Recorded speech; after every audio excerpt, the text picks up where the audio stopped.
at the high-rise building. Inside a conference room, there sat a man across from a woman. Outside of them were the staff. The pink-haired female staff was curious about who the woman was inside. The black-haired female staff replied that it was Xiao Hei's girlfriend and she came to break up with him. The pink-haired female staff couldn't believe that she's breaking up with him right at the company. She commented that the woman was pretty wild. Inside the conference room, the woman told Xiao Hei that she can't go on living with a useless guy like him. Hei asked why. She was angry when she told him that his pathetic appearance disgusts her. It left him speechless. Then the woman stated that back then, she deigned to be with him simply because she saw his cultivation potential. Even though he didn't get into a decent cultivation university, he was at least a descendant of a declining cultivator family. But they had been together for quite some time, and yet his pitiful lineage was dormant. She blamed him for wasting 3 months of her beautiful youth and making her miss out on many immortal heirs. Hei felt small while she was telling him that. He replied that he emptied his savings to give her so many spirit stones and all kinds of spiritual energy jewels. She got angrier when he mentioned that. Then she claimed that the trash he gave her had weak spiritual energy, which was insignificant. She compared it to the earring given to her by young Master Lai, which was overflowing with spiritual energy. It could dispel evil, protect the body, and even enhance beauty. The pink-haired female staff outside crashed the computer mouse in her hands. It caught the attention of the ex-girlfriend. The pink-haired female staff yelled at her for going too far. The black-haired female staff tried to make her calm down. She reasoned that they haven't reached their team's monthly KPI yet, so there's no need to get involved in other people's business. Hei spoke, clarifying what he meant. The angry ex-girlfriend turned towards him. Then he told her to return everything he gave her. Rage tore through her as she sprang from her chair, her body quaking with fury. Then she cursed him to be a loser for his whole life and to die a horrible death. Then she bolted. While doing so, Hei added that she could just mail the items to him if it was inconvenient to bring. But she angrily replied that she would throw it in the river before giving them back to him. He asked which river because it would be a shame to throw them away. The pink-haired female staff finds him interesting. The black-haired female staff told her to stop staring and warned her that if she slacks off any longer, the manager would pop out of nowhere. And as if on cue, someone appeared behind her and asked what she was doing. It was the cultivation department manager, Zhang Jiqian. He asked her if she had finished the KPIs for that month. She hasn't answered yet. When Jiqian saw Hei sleeping, the pink-haired female staff explained that his girlfriend just left him, so he was a bit down, but he would be fine in a bit. Jiqian didn't say anything else, later that day. Hei sat at the edge of the roof. He glanced behind him when someone asked him if he had eaten his lunch. It was Jiqian. He asked if he wasn't in a good mood. Then he offered him a drink to relax. Hei was puzzled with his action, because this old man usually glares at him, and now, out of the blue, he's being nice. After finishing the can, Hei was already drunk. He stood and spread his arms while yelling that his ex-girlfriend ate his food, drank his drinks, spent all his money, and even cheated on him. He yelled at her to die. He felt good after that scream. He admitted that he didn't expect the manager, who usually seemed cold, to actually care so much about his subordinates. Then suddenly, he felt dizzy. He realized that the soda had something in it. He glanced at the can, and it reflected the manager's devilish grin. Then he fainted. A few hours later, his head felt so heavy, and when he opened his eyes, he was chained at the edge of a cliff. Someone saw that he's awake. It was Jiqian. Hei asked if there was some kind of mistake. Jiqian was about to tell him what he was looking for, but Hei cut him off by saying that he's not into S&M. That irked him, so he punched him. Seeing that Hei thinks it was funny, he urges him to look carefully below to have an idea of the situation he's in. He saw a pair of eyes looking at him in that dark pit. It moved. And when it came out, it revealed a dragon. Jiqian presented the sacrifice to this divine dragon lord. He told the dragon that even if that useless one hasn't awakened, the body still has the spiritual root of an ancient lineage, which makes him more delicious than those sheep and pigs that they used to bring. In exchange, the divine dragon gave him the promised condensation pill. Jiqian got excited on making his major breakthrough. He left to get back on his cultivation. The divine dragon asked Hei if he had any last words before he died. Hei glared at it and told the divine dragon that it had a bad breath. He suggested brushing its teeth before eating him. The divine dragon got angry with his insolence. He claimed that he was the lord of the clouds, master of the 9 heavens, bearer of thunder and rain, rider of the 4 seas. On top of that, it spent 3,000 years of silent cultivation in the abyss and 80,000 years roaming the 9 heavens. Eventually, it got embarrassed for losing its composure. It was displeased that it got angry over a mere mortal. It took Hei. Normally, it would swallow the sacrifice in one bite, but it decided to give him a special treatment by chewing him bit by bit. Hei yelled that it can't. It replied that it was too late to beg. But Hei clarified that he has an athlete's foot, which would make the dragon's breath even worse. He added that it would make the dragon's breath stinky and the scent would linger. It would be like a morning breath with its ex-girlfriend, Stinky Socks. The dragon raised its voice to tell him to shut up, and then it chomped on him. Half of his body was eaten, and he yelled that it hurts a bit, but his expression showed how much he endured. A mark on his hand appeared. It was chopped off while the dragon swallowed him. The forbidden art of the bloodline was activated. First was the light of life and death, where it inflicts a death mark on the enemy that kills him and on himself. The enemy will suffer the same pain and damage as him. As long as he doesn't die from the curse, his body would keep reviving. The next skill was dual annihilation. Once the art was used, the bodies under the life and death curse would perish together. Unless there was an intervention from top-level immortal magic, neither party has any chance of revival. The spell cannot be blocked or externally interrupted. Suddenly, Hei was called by a teacher and interrogated him on what nonsense he was talking about. When he opened his eyes, he was in a classroom. The teacher told him to recite the 7 arts of body refinement, and yet he talked about life and curses. The teacher wondered if he took too much body refinement medicine, causing him to hallucinate. His classmates laughed at him. Meanwhile, in the faculty room, the female teacher talked to Professor Yin about the transfer student he accepted in his class. She assumed that this student has an impressive talent, otherwise for someone like him with high admission standards to accept. He replied that the boy had other talents. In reality, he received a good sum. He thought that the boy wouldn't make it past the first monthly exam anyways, so it was best to take the debt. The whole class thinks Hei was useless. They continued to laugh at him. Hei was unbothered. In fact, he wondered what talent the heavens had given him. Hei was in the classroom, thinking deeply. After he was killed by the dragon, he woke up on his bed, and the spiritual root that had been dormant for 20 years suddenly awakened. The words of his ex-girlfriend echoed in his head about him being the last descendant of a declining cultivator family. Suddenly, someone stepped on his desk. This guy tried to intimidate him and lecture him about the rules of the class. He was told to hand him at least 1 bottle of body refinement pill, 1 bottle of Pei Yuan pills, and 1 dose of Guban potion once a week. Their classmates saw John Jabai educating a newbie again. To them, it was a show worth watching. He questioned why he would give him that and also why he was stepping on the desk. Jabai claimed that it was his territory, so he'll step on if he wants to, and besides, he usually jumps down from there, unlike those weaklings who only use the stairs. Before he leaves, he threatens him that if he doesn't deliver the goods by the end of the class that afternoon, he would tie him to the school's front light pole to publicly shame him. Hei saw his feet stepping out of the window. A thought crossed his mind. Our boy slapped this bully's leg, causing him to fall awkwardly, and he landed on his face. What a satisfying scene. Their classmates gawked at him from the window of their classroom. They couldn't believe he slammed face first on the ground. They weren't worried because he practiced a 100-fold refined steel technique, so they expected that he wouldn't die from a fall like that. Some of them felt bad, since if he died, they would rank up. He stayed on the ground for a few minutes, and when he got up, he told Hei not to leave because he would break his legs. The green-haired guy sitting in front of Hei told him he's screwed because Jabai was a well-known class bully, and he was never beaten. Also, his family was a powerful and influential academic cultivation clan in the city, and his body refinement technique has reached an insane level. He also shared that the last student who crossed him had his entire family broken and dead. He warned him that he can run, but he can't hide. He also gave him a tip to avoid Guji Alley after class.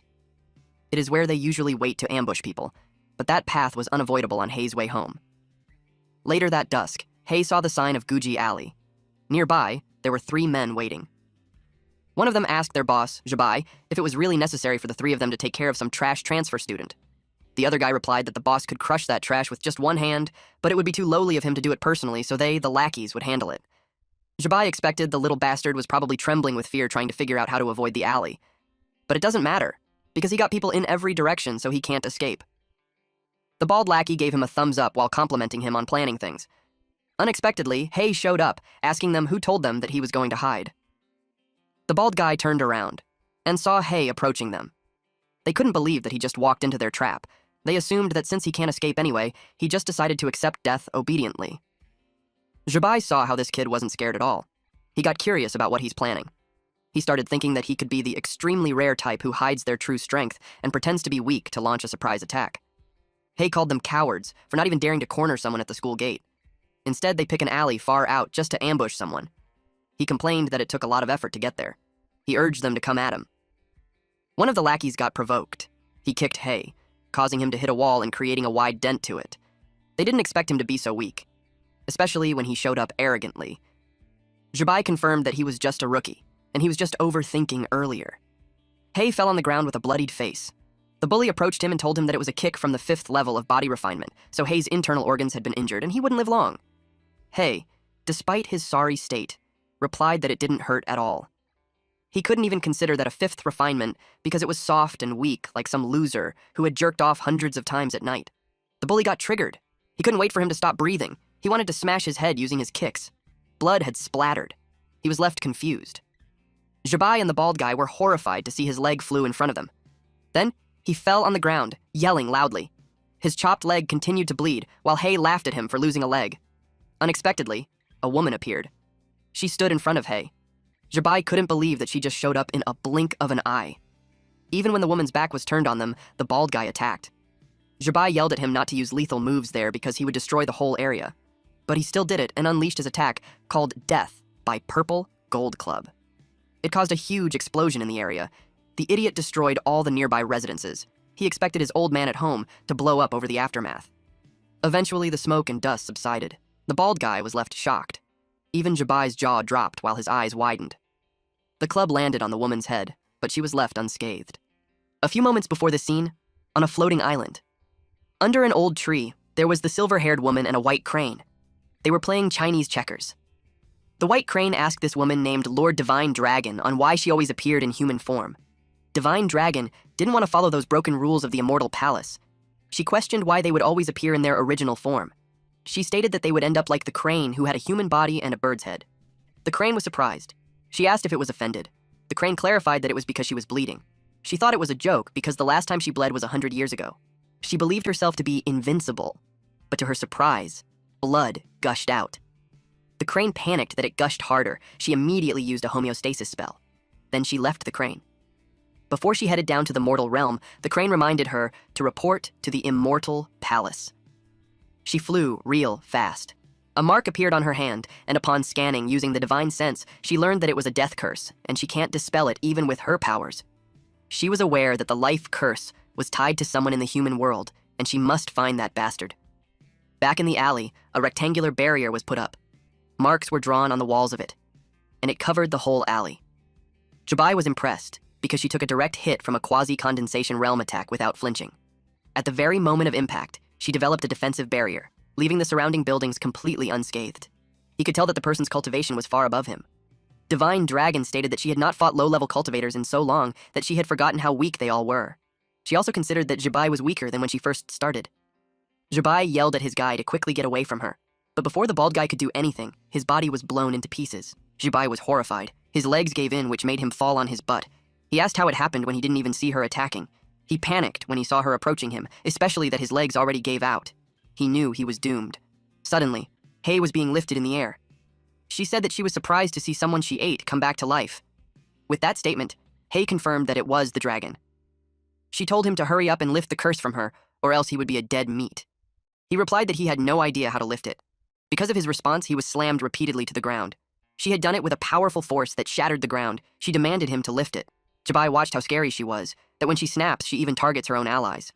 Suddenly, she coughed blood. It tainted the ground. She realized that the harder he beats him, the more hurt she gets, so it wasn't totally worth it. If it keeps up, they would fall into a boring loop. She decided to head back first to find a way to lift the curse, but Hei told her to stop. She noticed how he came back to life again. Internally, she complained how shameless the curse was. Hei brought up how she ate him like he was nothing.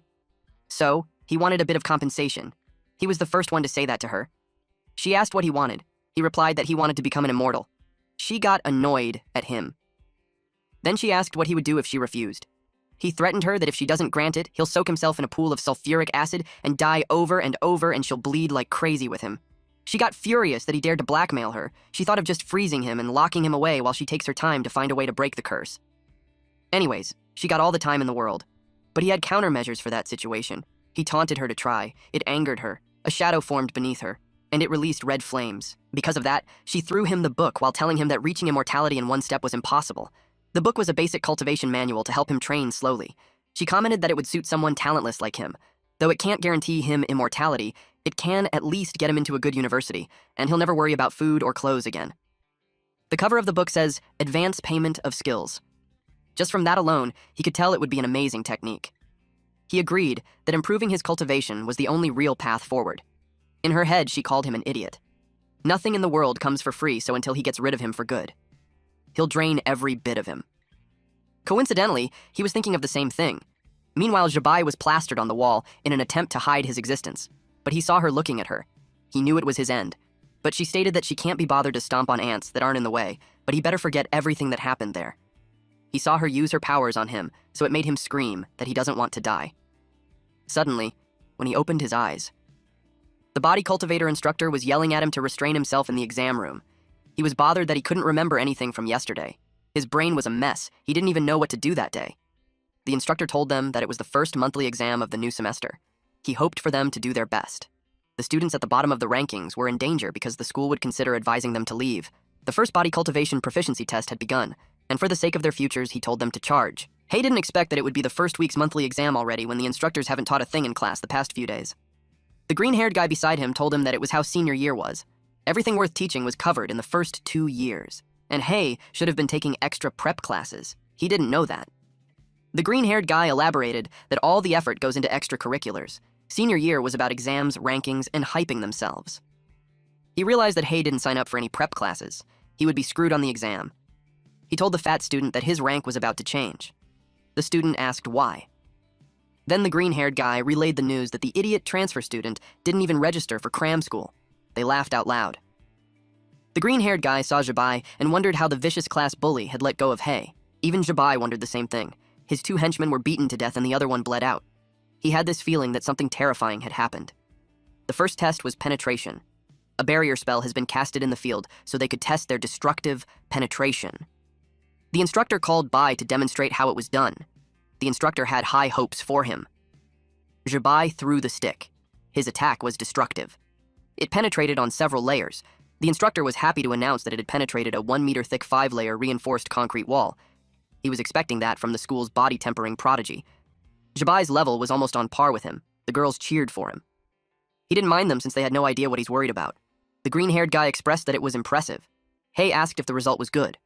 The green-haired guy shared that Jabai was well known since he was the only person in their class to be directly recommended to Hezu Cultivation University based solely on body cultivation.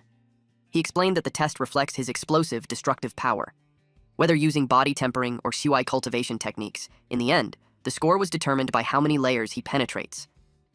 Most people can only punch through 2 or 3 layers in their first month of senior year. The 5-layer result was by far the leading one. The instructor called Wu Fei next. It was Fatty earlier. He took a step and threw the ball. It reached the first layer, but it was stuck there. He badly wished for it to go through, and it did. He celebrated his passing of the test. Then, the instructor called the transfer student. Deep inside, he wasn't happy that the old principal admitted such trash to their class. He was ready to call out Hay. The green-haired guy expected him to be doomed. If he couldn't break through one layer, he'll be advised to leave. Since it was their last chat, he wished him luck. Hay concentrated his power and his eyes turned red. The instructor saw him going up empty-handed. He mocked him by announcing that they now had a prodigy in class who can create from nothing. Everyone laughed. Jabai seconded that with a hidden dragon like that, the teacher's senior position would be secured. It heightened everyone's laughter. But to his surprise, Hay created a ball. Then Hay got into position to throw it. He raised it and threw it. It went fast and easily broke through the walls. The instructor couldn't believe that he actually penetrated the reinforced walls. He got worried that it would even pierce through the school's barrier. But at the last wall, it vanished. He was relieved that it reached the end of its power. But even so, it had broken the record for their year's cohort, and it was his first time seeing that palm lightning. He could tell with the explosive force behind that lightning that Hay's grade in body tempering was high. To master both body and ki cultivation to that level, he called the kid a heavenly genius. The girls gathered around him while saying that he looked ordinary before, but now he turned handsome. One of them claimed that his talent rivals the previous geniuses. He showed no signs of it before, but now they could tell that he's related to some major sect. The green-haired guy knew he was doomed since he laughed loudly earlier. Later that day, he looked nervous. Hay asked what happened to him because he looked 50 years older. He expressed that he was blinded earlier, and told him that if he needed anything, he could just say the word. Hay said goodbye since he was in a hurry. He was gone in a flash. The green-haired guy was amazed how he rushed back to the train. He realized how outstanding people work harder than him. Hay ran as fast as he could. He was so annoyed. He had just confirmed that the stinking dragon had ill intentions. She slipped him a time bomb crappy manual. He was instructed to make up for the practice of the black nether palm lightning. If he didn't finish on time, penalties would apply, such as deduction on his cultivation and weakening of his bloodline, which would mean prohibitions. His timer ran at 11:05:56. Inside Hay's room. He rummaged through the shelves looking for a skill book. It was the one he bought online, but back then, he couldn't understand it, so he skipped it to the last few pages. He was dying to know the initial cultivation steps again. He couldn't order it again because the fastest it arrives would be the next day, which would be definitely late by then. Then he thought of just buying the ebook. He became too loud upon seeing how expensive it was. His neighbors downstairs complained about his yelling because they had to sleep early for the cultivation the next day. The first time he bought the book, he emptied his pockets, spending tens of thousands. To his surprise, the price had skyrocketed that much already. At this point, he only had 8 hours, 31 minutes, and 24 seconds. He was running out of time. And if he doesn't place the order at once, even a whole night might not be enough for training. But he already had a lot of expenses, like the 50,000 given to the old principal. Eventually, he still bought it at 200,000 yen, which brings his account balance to 3,372.29 yuan. Then, he went to the mountains where he practiced the basic breathing technique. With 3 hours, 44 minutes, and 3 seconds left, he practiced spiritual energy activation. The last 1 hour, 5 minutes, and 16 seconds was spent on move practice. He caused some explosions in the forest because of the holes he made through the trees and the rocks. He finished the cultivation process before the last 32 seconds were up. When he was done, he claimed that it was too easy. He didn't expect to feel dizzy and pass out. Meanwhile, at the floating island, specifically in the bathhouse, the steam covered the area. Divine Dragon was happily taking a shower when blood suddenly gushed out from her back and it spilled on the water. She complained about the immortal dew that she lost when she had just made it. She checked on him through the water and found out that he overexerted during cultivation process completion and died suddenly. She called him useless. She only placed a slight restriction during the completion process, and it was already enough to knock him out. She had no choice but to heal him. 1 week ago, during the first day of the senior year, Jibai ranked in top 10 for the class placement test. The results were posted on a bulletin board. He boasted that he made it to the top 10 of the elite class just through body tempering alone. It made him look down on the top students. Then a girl beside him shouted, which startled him. She saw that Fatty wasn't the last anymore.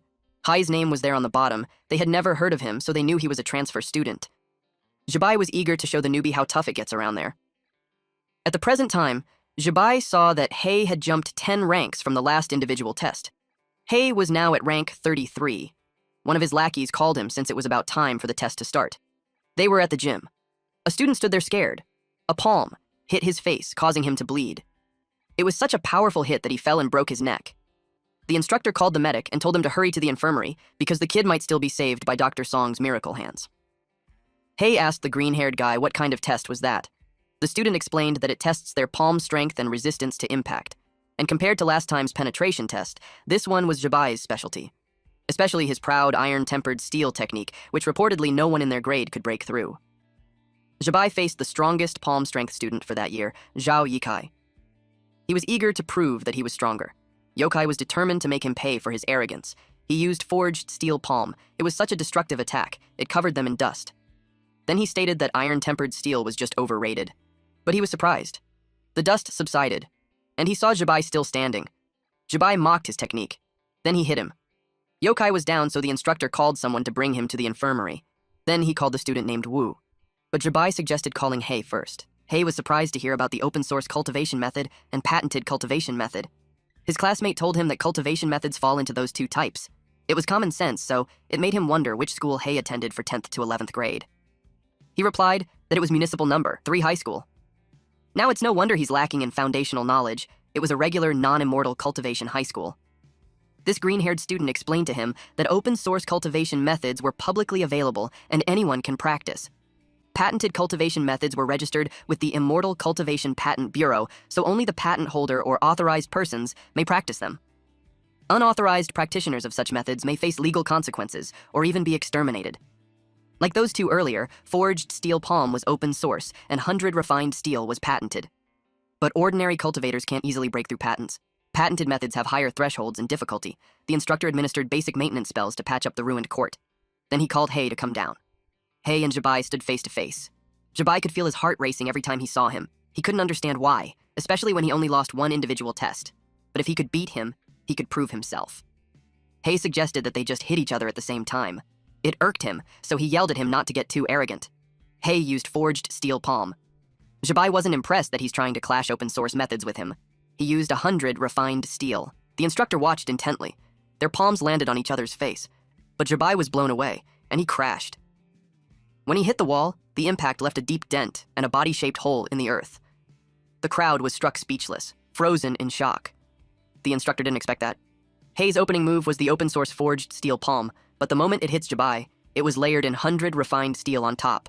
Not to mention that the Zhang family's patented 100 refined steel has a high cultivation threshold and was difficult. It also made him wonder if Hei didn't fear the catastrophe from privately practicing a patented method. Hei suggested to the teacher to send Jabai to the infirmary because he seemed to be stuck on the wall and can't climb down on his own. He was confused when the teacher didn't answer. When he turned around, the teacher acted like a tame dog. Then this teacher asked him which master he trained with. He told him to come closer. Then he whispered that it was the Dragon Lord. Jabai woke up in the infirmary. He was angry at that bastard. Someone spoke beside him saying that the bastard looked familiar. It was Jixian. He took a closer look at Hei's picture and stated that he looked similar to someone he knew. Jabai asked if he knew him. Jixian hinted that he does. But internally, he reasoned to himself that there's no way Hei would have survived. It made him wonder if the Dragon Lord had shown mercy. He knew the next exam would be chemistry. He asked Jabai which topic they would focus on. Jabai responded that it would be poison making and toxin testing. With a devilish grin on his face, Jixian told him that they would have fun at a car junkyard. Jabai practiced the forged steel palm training to its completion. He informed the boss that all the scrapped cars had been crushed. After that, the boss praised him for the great job and transferred the payment to his account. That boss didn't buy a scrap car crasher to save money, so he had the opportunity to earn while cultivating. The system instructed him to complete his 100 refined steel training soon. He had done 20 strikes and yet to receive 20 hits. He started thinking who he could fight that night to receive the hits. Out of the blue, someone appeared and asked if he was Hei. He replied that he's not. He justified that the man was the wrong person because his name was Yinjian. At that moment, the teacher from the class earlier sneezed. He finds it strange to catch a cold when he was just making a slideshow. The man yelled at him to stop pretending because he knew him. The young master Zhang sent him to teach him a lesson. This person was Zhang Zhixuan with Spiritual Attraction Realm in Tier 9. Hei approached him and told him that he should have said so earlier. He denied it because he thought he was a debt collector. He was up for the challenge. Zhixuan finds him strange for not fearing him when his cultivation was higher than his. With spiritual perception, he's at most just entering the spiritual attraction realm, so it made him consider if he was hiding his true cultivation. Without second thought, he punched him and made him fly to the opposite side. He charged again while thinking that Hei was just acting earlier, and it only took him a single punch. But when he was about to land on him, he was caught off guard. Hei stared at him and dared him to put more power into his attack. The forest erupted when they fought. Hei was hit again, followed by a kick. Even when he landed face down on the ground, he had a smile on his face, which made Zixuan confused. He was getting beaten and his aura was getting weaker, but he still had that creepy expression on his face. Eventually, he decided to end the fight with an instant kill attack, third sequence. Hei received a powerful blow on his torso, and it threw him away, until he crashed on a boulder. He fell on his knees. Zhixuan commented how high schoolers these days are so weak, and yet they still pretend to be tough. Hei hasn't moved, and when he checked, he was being healed. He was surprised at the recovery speed. Even a top-tier physician at the spiritual attraction realm couldn't manage that. He hit him with the final strike. The impact sent a gust of wind around them. He had this creepy grin when he saw that he received a beating for 2020 already. It concluded the 100 refined steel training. He looked down and grabbed Zixuan's leg, then unleashed the black underworld palm thunder and hit him with it on his torso. But Zixuan blocked it with his palm and scoffed at that entry-level spell. Hei replied that he should hold on to it. He prepared his other hand for the next attack. Then he used forged steel palm followed by 100 refined steel. Zixuan took a direct hit, and the impact sent him flying. It was so powerful that he went through the trunk of a tree. Eventually, he found his balance and steadied himself, but he coughed blood. He could tell that most of the meridians in his body had been shattered. He couldn't believe that a mere high schooler at the entry level of the spiritual attraction realm could force him to channel energy to heal. He vowed to beat him to death once he recovered. But something caught his attention. The lightning ball was stuck to his hand. He panicked and tried to throw it away, but it won't come off. He couldn't do anything until it exploded. Nothing was left of him except for his shades. Hei picked it up and wore it. The system notified him that the enemy had been defeated, and he obtained a magical tool called Dynamic Monocle, where it enhances dynamic vision, making it easier to track fast-moving objects. He was happy with the unexpected reward. The next day, the rankings were posted. Jabai was bothered that Hei was ranking too fast. He was already in the 18th rank. In addition to that, the kid also took out the thugs he sent to him. A woman called out to Hei and asked him for his secret for ranking up fast. She offered to exchange it with yuan nourishing pills. Little did they know some girls were eavesdropping. They called her Gao Fei, a bitch for her plan to trick him with a losing trade. Later on, the class started. It was the chemistry class under teacher Zhang Qingyan, and for that day, they were to demonstrate their poison-making and poison detection skills. In the future, when they enter dangerous careers, they would inevitably face tricks from coworkers, subordinates, bosses, and rivals. So if they don't want to suddenly drop dead on the job someday, she advised them to give their all on the exam. Each of them will be given several samples. Before the exam ends, they were to identify which one was poisonous. They were told to swallow the non-toxic ones, and their final grade would be based on both detection speed and accuracy. If they can even name the poison, they would get extra credit. Zhibai had tampered with Hei's entire tray with the help of his second brother. He expected him not to even reach the dangerous career because he would die there. With so many strong-smelling items mixed together, he knew he wouldn't be able to identify the poison by scent. In the tray, there were hutunya dumplings, stinky tofu, durian, fermented bean juice. If he was thinking of identifying the poison by other means, he wouldn't be successful because the poison had been heavily disguised. He believed in the poison master and their family, and he was confident that not even the chemistry teacher would be able to detect it. The green-haired Guy was relieved to be in the field where he had the advantage. He started sniffing, while Fatty dropped a chemical on the food. A girl used lightning to detect the poison. Teacher Qingyan watched her and was impressed that she was still excellent in poison detection. She walked to Hei when she saw that he was doing nothing when everyone else had started demonstrating their skills. Zhibai overheard it, and he thought that there was nothing for Hei to do but sit there because he had no clue which to pick. And it wouldn't matter what he eats because he would die anyway. Hei reached out for the food, at the floating island. Divine Dragon was fishing. But she was also lost in thoughts. Ever since she became a god, things had gotten boring, and she had left with nothing to do but fish.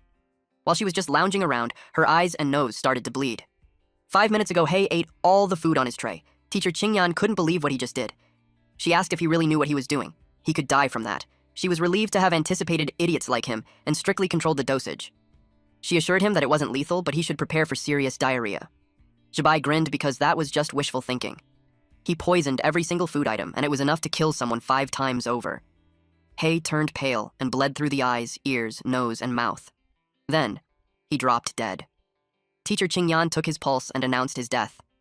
One of the students got worried that the school would make it to the headlines. The other student responded that it won't happen, because it's not like he's from a major sect or a top scholar. Students dying in the senior year was quite common. The rank 19 student was pleased because he would easily climb the ranks, while teacher Qingyan was concerned about how it will affect her promotion evaluation. She was furious at whoever dared to tamper with her exam. She thought of the damned PE teacher because he had been competing with her for the title. While she suspected him, Hei had recovered. She jumped to her feet when she learned that he was alive. In her entire career, it was the first time she encountered that. She couldn't believe that he fooled her. Hei reported that all 5 items were poisoned, including enteric dispersing powder. Some letters appeared on his palm. Then he stated that the last one was the air-ending poison. Zhibai couldn't believe it. He got nervous. He thought he was being thorough, even finding an expert at the condensation realm from their sect. He also had him investigated and found nothing. So it was a big puzzle on how a nameless nobody survived the poison of condensation realm experts. Later that day, in the lab, teacher Qingyan inspected something on a petri dish. She wrapped her aura on the fluid. It was Hei's blood sample, and from her analysis, all his answers were correct. She could tell that the brain-dead PE teacher couldn't have concocted that. It led her to think that it was done by a real poison master in the condensation realm. She even needed half the night to analyze it, and it made her think that Hei was a freak. Meanwhile, in the new Immortal bookstore, Hei searched through the books as he never thought there would be such a communication method. Divine Dragon communicated with him through the palms and told him that it was his bloodline forbidden technique. She called him dumb for not even knowing how to use it. She linked their health bars to use it to contact each other during emergencies. Hei complained that encrypted communication like that hurts. He asked if there's another way for immortals to talk to mortals. It seemed like he thought gods had freedom. She pointed out that for humans, they were strategic nukes. Every move was under surveillance of the Immortal Palace. She already descended once on her own, so if she casually made contact with humans again, and the Immortal Palace found out, some immortals would come after her. Hei asked if she could reveal to him where the top-tier treasures were. All that she's allowed to share with him was already infused into the advanced payment skills, so he just has to follow the instructions. His hands started bleeding. Someone saw it. It was the female staff. She expected that high schoolers were under immense pressure these days, but she couldn't believe that one would self-harm in a bookstore, and she would be the one cleaning up the blood again. Hei apologized and promised to clean the blood later. Then he brought up some questions about a few books. She asked him what kind of books. He shared that he's in senior year, and he wants to aim for the condensation realm. He wanted suggestions for some of the good prep books. There's still almost a year until college entrance exams, so she was a bit surprised that he's already preparing for the condensation realm. He asked her if the condensation realm was hard. She doubted if he's really a senior since he lacks the basic knowledge. She explained that if he can break through to the condensation realm during the college entrance exam, he's basically guaranteed acceptance. If he reaches it at once, he could apply for direct recommendation. She commented how kids these days have high ambitions, but no grounding. She gave him 3 best-selling books. If he could grasp them, it would be great. He chose the Condensation Realm Cultivation Guide. He gave it to the counter. It was not from the staff's recommendation, so she was unimpressed that he didn't listen. He immediately scanned through it. The staff saw how he just flips to the last page on that complex book. In her head, she judged his logic to be totally backwards, so he was hopeless. He read that breaking into the condensation realm requires full cultivation of either Qi or body to level 10 plus the help of a condensation pill. The process may cause spiritual energy to rampage in his body, leading to serious injuries. Hence, he needed plenty of top-grade healing and foundation-stabilizing medicines. It was expensive and risky, and he could die in the process. He concluded that he just needed to prepare a condensation pill. At the Zhang's estate, someone was yelling. Zhibai scolded the poison master at the condensation realm for not being able to kill a senior student. The man apologized and explained that something must have gone wrong. He begged for a second chance and promised that the kid would die for real. Zhibai was worried now that Hei's score ranks 10th in class. He didn't want that thorn in his eye to succeed so easily. He gave the man 1 more week, and if Hei wasn't dead, he would have his head. A loud noise from the roof caught his attention. Unexpectedly, Hei broke through using a sword. A few moments before this confrontation, the security in the Zhang residence was tight. One of the guards stationed on the 2nd floor saw his colleague drop dead. He quickly grabbed the radio to notify that someone broke in, but before he could finish his sentence, he was struck.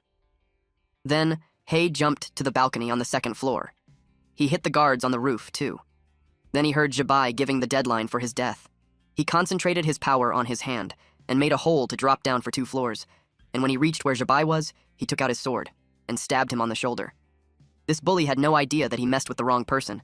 Imagine bullying the new student, and then the next thing he knew is that he nearly lost his life if he was hit a few inches from his heart. But still, he still tried to retaliate. Zhibai used his palm technique to push him away. Because of that, Hei pulled out the sword and blocked the palm using his, and it threw Zhibai several walls away, until he made a dent on the last wall. But then, needles were thrown to Hei. He skillfully blocked it using his sword, though he was slightly caught off guard. When a man tried to hit him with a unique weapon, it was a staff with a metallic end that closes and opens like a flower. He blocked it using his sword, but the man had pushed a button in the weapon, and it released a blade that pointed to his eye. He moved a bit sideways, so it only scratched him. The man had to step back. This man recognized the intruder as the high school student who got lucky and didn't die from his poison. He was just on his way to find him, and he came to him instead. He revealed that the venom needle he released earlier wasn't something to be taken lightly. He used his ancestral recipe, so its toxicity was in a whole different league. It was a sudden death for the brat. Hei's cheek bled, but he just glared at him, which gave the poison master an unsettling feeling. Then Hei was gone. In a flash, he charged at Zhibai and pointed the sword at him. He tried to stab him, but he was able to evade. Then he swung his sword. But he sensed something. Several needles were released towards his way. It was from the poison master. He was offended that Hei just ignored him. He was also annoyed since, with the potency of his poison, he should have already died. And yet the kid was still standing. Hei broke an item. Then this guy told Zhibai to run and that he would cover him with a curtain of needles. Hei watched as Zhibai jumped through the window to escape. Zhibai made it out. Then the poison master decided to demonstrate the power of condensation realm. The needles that punctured the wall released a green mist. Hei started coughing. He could tell that the poison fog was more intense than the previous toxic-laden needles. The poison started to show on his skin, and he dropped dead. The poison master laughed out loud. He mocked him for thinking he was immune to every poison when it turns out he couldn't withstand his finishing move. To his surprise, a statue was cut in half. Hei's eyes opened. He took his sword and slashed the poison master. At this point, he knew he fucked up. Apparently, ever since Divine Dragon used a clay avatar technique to divert damage, she no longer gets covered in blood every time something happens. But 2 had been destroyed right off the bat, which signals her that Hei ran into something tricky. She decided to check what was happening. She saw him slashing someone. The poison master couldn't believe that a realm cultivator like him actually got done in by someone from the spiritual attraction realm. He bled too much. And when Hei checked, he already had no pulse. He looted him since the items, though useless, can be turned to cash. Meanwhile, Jabai was on a roadside in a mountain, panting like crazy. He was out of breath from running away. He even forgot his phone, so he had to flag down a car and borrow a phone to call for backup. He was so furious with that transfer student. He couldn't believe that he would dare to take revenge on the Jang family. Once he had gathered the family's assassins, he vowed to kill him and wipe out his entire family. To his surprise, Hei appeared and asked him who he was going to kill. Hei attacked him with his sword, but he dodged. Then Jabai used 100 refined steel to strengthen his body. He was cut on his arm. It bled while he stepped back to create distance between them. Before he could steady his footing, an orb was thrown to his face, and then it exploded, which caused him to fall down on the cliff. He hit the ground with a powerful impact. Hei followed to end him. He couldn't move and tried to intimidate him by saying that he's from the Zhang family. But Hei didn't care. He slashed the head off. Hei admitted that if it weren't for the Dragon King taking all the damage, he would have killed him several times over. He couldn't believe that even at death's door, Jibai still used that same family background intimidation routine. He burned the body and erased the evidence, and even if he did, he expected the Zhang family to link the death to him, whether they had proof or not. And he's still using the Zhang family's patented technique, so he knew that conflict wouldn't be avoided in the future. But he was satisfied that his revenge wasn't for nothing. Even though he rushed out, he still managed to snatch up some valuable stuff. It was the condensation pills, and he obtained 3 of them. He knew that Jabai's brother had to offer sacrifices to the Dragon King just to get one. He learned how complicated the relationships among the disciples of the major sect. He also grabbed some gold, silver, treasures, talismans, and standard-issue blades and such. He planned to sell them all later. The system detected the word sell and offered a sales system that they might like. Ever since he learned advanced payment skills, the system-like pop-ups started appearing. He assumed it was designed by the Stinky Dragon. And now it even became crazier with the e-commerce platform's big data and how it communicated to him. Then he realized he had to delete his browsing history fast. A wheel showed up in front of him and it had options like cultivation technique, magic artifact, etc. He clicked sell. The dynamic monocle, horizontal blade, poison lotus, gold bars, and all other junk were sold. His account has been credited with 1,054,178 yuan. Then the system lit up. The heaven opening blade was being sold for 1 million yuan. He wasn't happy that everything was sold for 1.05 million, and yet he was asked 1 million for a single premium blade. He remembered similar quality artifacts outside going for way cheaper. He claimed that it was a robbery. It's not that he couldn't afford it, it was just not worth it. He decided to check something else instead. There were pocket pants for 50,000 yuan. It was durable and tear-resistant pants. Both side pockets were spatial bags and can hold many items. He finds this one was pretty useful. He spent 100,000 yuan and was left with a remaining balance of 954,718 yuan. He checked out other items like boiling blood, a premium item that costs 600,000 yuan. With this, the more blood he loses, the stronger his attacks are. There was also a good item called Swift Eye Contact Lens, which costs 50,000 yuan. It enhances dynamic vision by 50%, making it easier to see fast-moving objects. Another good item was the anti-impact shirt for 100,000 yuan. The t-shirt was tougher than him, so he won't worry of his clothes tearing in battle. Then, there were the grip shoes for 200,000 yuan. It had super traction soles. When activated with spiritual power, it can adhere to surfaces. The actual effect depends on the user's cultivation. In total, he spent 950,000 yuan, which brings his remaining balance to 4,718 yuan, which made him cry. While it made Divine Dragon smile, she was determined not to let the brat die easily for casting a blood curse like that on her. Someone called the Lord Dragon King. It was a cat, and it reported that they had found a way to break the human's blood curse. She went with the cat towards the altar. The cat reported that the bloodline wasn't anything special. Hei's ancestors could only place blood curses on low-realm demon beasts. Those beasts couldn't even withstand the transferred damage, so his ancestors often died quickly in low-level fights. That's why no sex ever took an interest in his bloodline. He's always been a nobody in the mortal world. She asked how he was able to cast a blood curse on him when she's a celestial. She was the Dragon King. The cat speculated that it was because when she descended to the mortal realm, the Celestial Emperor's restriction spell forcibly downgraded her cultivation to a very low realm. Plus, the boy's intense will to survive at the moment greatly increased the upper limit of his blood curse. However, his curse still depends on his own cultivation level. A cultivator of the spiritual attraction realm can only tap into a very small portion of her health bar. Once that part runs out, he'll die. The magic circle was about ready. The cat instructed her to step into the center of the formation. The magic circles had formed above her, and then she cried at the immense pain from the thing coming out of her body. Meanwhile, on Earth, it was quiet. Hei was deep asleep, and that line had entered Hei's body. She saw that the blood curse had taken a very tangible form. She condensed her power into her hand. and attempted to chop it off. But she got interrupted when someone knocked on her door. It was a messenger. He relayed that the celestial minister was inviting her. The cat was confused that the message wasn't sent via talisman, and instead, a personal envoy was sent. Divine Dragon was on guard since this visitor didn't come with good intentions. Divine Dragon stood in front of the throne, but it was empty. Suddenly, someone asked her if she wanted to sit there. A man appeared on the right side of the throne. He told her that the Celestial Emperor hasn't emerged in years, so the throne had been empty for ages, and there would be no harm with her sitting there for a bit. She scoffed and pointed out how every immortal knew that he was the most eager to sit there. She warned him not to play those kinds of mind games with her and got to the business why he called her there. He commented that she's still as hot-tempered as ever. Then he informed her the reason why he called her was because of her application for promotion to High Immortal. It was rejected. It made her angry because back then she gave up her territory and subordinates and agreed to join the Immortal Palace.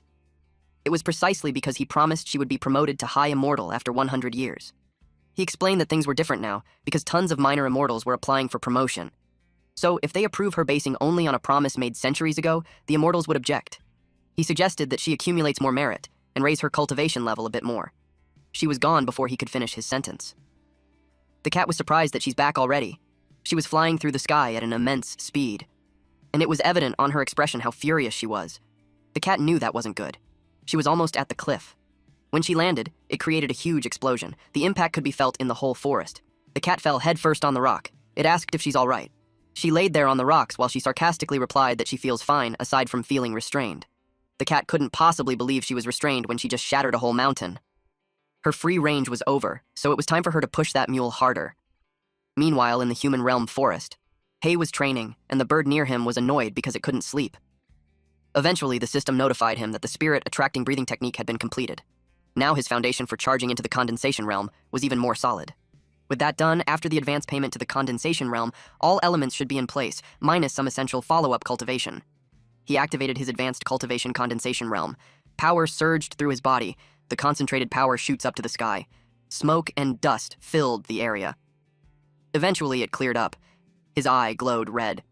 With this condensation realm advancement prepaid, his body's strength, mana, max health points significantly increased, while divine sense was greatly enhanced. Comprehension ability was significantly boosted. He also unlocked condensation realm exclusive techniques, artifacts, and items. He was told to fulfill the conditions for the condensation realm, which were 1 condensation pill, 10 superior foundation stabilizing pills, 3 bottles of superior spiritual herb extract, and 10 layers of spirit attracting realm. He was surprised that that was it since he had everything already. It was easier than he thought. But he jinxed himself. The side quest showed up. It instructed him to clear the secret realm while suffering the hemorrhage curse within the time limit. After the mission, 30% of his cultivation and merit would be deducted as interest on the advance to the condensation realm. Later repayment would incur compound interest. He had no idea where this demon cave was. As if on cue, a red glow appeared. The magic circle was beneath him. He panicked since he wasn't prepared yet. As he fell, the 20-minute timer started. He complained how intense it was. Even more when he's falling on the spikes. He concentrated his energy on the hands and feet, so he could grip the wall. He slid at first, but was able to stop just an inch before his ass hit the tip of the spike. That was really close. He almost lost his life. Even though his health bar was thicker, getting hurt still hurts, and he also had no idea when the hemorrhage would hit. If he can help it, he'd rather avoid injury. A metal arm was released towards him. Luckily, he saw it. He drops down to evade it. As soon as he did, there was another spike, which he countered by slashing it in half. His speed, strength, and reflexes had all improved significantly. Although he didn't have the best knife that can cut iron, after mobilizing some magic power, a stone arm thicker than a waist can be cut off with one sword. Those were the benefits of improving basic cultivation. He saw an incoming attack. He had to move in zigzag motions upwards, as he aimed to leave the pit, but a hand blocked the exit. He was ambushed from the front and back. He used Black Nether Fistcore Thunder, and smashed everything. After that, his timer was at 17 minutes 36 seconds. A rock in human form appeared from the ground. Several of them had shown up. They looked like a rock and a human-shaped warrior with a hammer as a weapon. He didn't have much time to deal with them because of the time limit, and he started hemorrhaging. While he was down on his knees, the rock soldier raised its hammer. The rock soldier swung its hammer, and it hit something. It was a hand which Hay created through an advanced payment skill, Stone Golem. Since he was experiencing massive blood loss, it activated boiling blood, which increased his attack power. Then he split the rock soldier in half using his dagger. The system instructed him to complete the Stone Golem's training. He had to control the golem to use different attack techniques against enemies. His progress was at 0/5. He released a golem hand to defeat all those rock soldiers. He crushed it, and others were punched using his golem hand. The golem hand was raised in the air. Meanwhile, in another setting, Jiqian slapped a chained woman to wake her up. The woman came back to her senses. She was in front of a creepy altar. She just drank a soda, so she had no idea how she woke up in a place like that. She asked her manager, Jiqian, how it happened. Jiqian was annoyed because he hadn't broken even when taking the condensation pill, and the dragon doesn't respond to his offerings now. Because of that, he decided to pray to another deity for another condensation pill. The black-haired woman, who was his subordinate, panicked when she realized that he's trying to sacrifice her. She couldn't believe it. She had been getting paid 3,000 wen a month doing the work of a beast, and now she had to sacrifice her life too.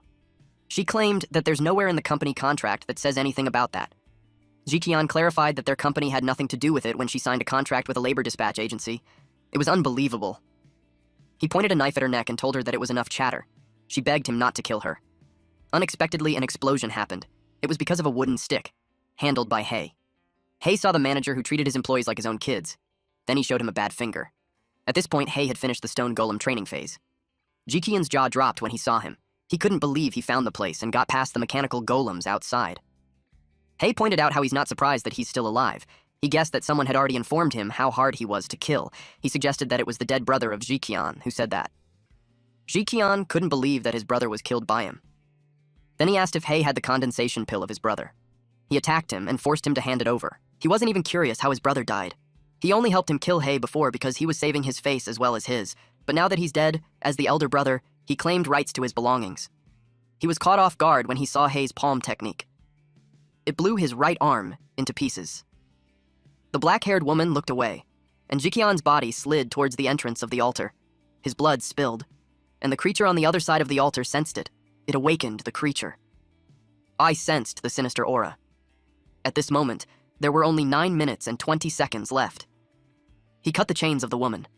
The woman remembered him. She knew he vanished without a trace after the company. She didn't expect him to be that powerful. He replied that he had no time to explain, and had the golem escort her out first. She was too stunned to speak when the golem hand grabbed her. Meanwhile, Jiqian's body was being absorbed by the creature in the dark altar, and that creature opened its eyes, then grabbed a sword. Then she stepped out.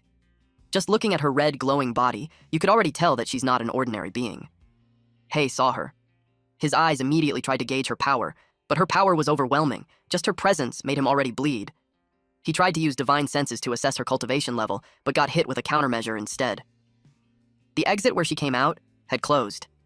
It made Hay wonder what kind of being Jiqian would end up accidentally sacrificing himself to. And without saying a word, she charged at him. He blocked her sword using his dagger, but her strength made him fall to his knees, and the sword scratched his shoulder. She was about to kick him. He blocked it using his other arm, and then an explosion followed. He was thrown towards the wall of the cave. She got into her combat stance. Hay noticed how heavy and forceful her strikes were. He planned to use the golem to assist when she charges again. But before he could do anything, he was already slashed. At the floating island, 3 clay statues had shattered. The divine dragon seemed bothered that all the death substitute puppets exploded all at once. She could tell it was a sign that she'd die. Meanwhile, Hay was confused why he didn't even see the sword swing, but he had already been struck. He fell on his stomach. The woman closed her eyes as a magic circled around her finger. Then she was about to strike him again. She targeted his neck, but he blocked it using his dagger. The impact was so powerful that it released a gust of air around them. He realized that she even wanted to finish him off with a follow-up strike. He signaled using his finger. And the golem hand appeared. It tried to hit her, but she evaded it by doing a somersault. Then she created distance between them. She was slightly caught off guard when he followed up with an attack using his dagger. The system notified Hay of the 99% damage he received, and boiling blood had been activated. He was thrilled that he could finally duel properly. He also learned that her move that one-shot him earlier had a sequence, so it was no wonder he couldn't defend against it. He continuously attacked using his dagger, which she skillfully countered using her sword. Then he threw an orb. She got distracted by it, and as soon as it hit her sword, it exploded. It made her use her one-shot move again. He saw it coming. He was actually waiting for it. The system notified him that the enemy skill had been prepaid. She unleashed celestial annihilation. They both released destructive energy, and when it clashed, it caused another explosion. When the dust cleared, it revealed that they were still both standing. But seconds later, the woman fell. Hay was all right, though. She was confused about how it happened because she launched an attack on him first. It should have hit, but he was unharmed. He mocked her for being so flustered that she spoke normally. All the while, he thought she was mute. He replied that she can strike preemptively, but he could do the same.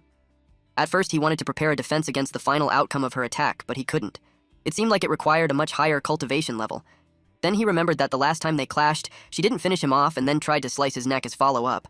He anticipated that next time, she would go for his head. And so, he prepared for that, and as a bonus, he stole a slash too. It made her furious, but something distracted her. A magic circle appeared. Then Hei was warned to complete the hand signs for his prepaid technique, or he'll face divine retribution. It was his first time seeing the divine punishment that one must endure when using prepaid Heaven's Law techniques. They both made a hand gesture. The woman panicked because the signs won't align. A hand from the ground appeared and restrained her arms. She refused to let that stop her from completing her cast. But he didn't need to stop her from finishing it. He just needed to waste her time. She broke free. Then she continued her signs. But it was already too late. Several magic circles fell. It was a tribulation. It destroyed a wide area. Hei was safe, though. The system notified him that quasi-condensation realm prepayment had been completed. It had deducted the required share of cultivation and virtue from the session. His cultivation has risen to the third layer of the condensation realm. New system resources were then unlocked for prepayment. The woman climbed out of the pit. Hei blocked her path and said that she's still breathing. She admitted that she lost and he could kill her, or skin her, or whatever he wants. That made her different from the others who begged mercy before dying. But she was surprisingly calm. He was about to strike her with his dagger. She closed her eyes as she braced for the attack. But nothing happened. To her surprise, all her wounds were healed. Then Hei told her that they now share one health bar. He invited her to ascend together. Blood curse was inscribed on this woman named Long Yin. Damage taken by her in combat will now be transferred to the Dragon King. At the bath, the cat was sleeping peacefully. The water in the bathtub turned into bubbles, and the divine dragon stood up.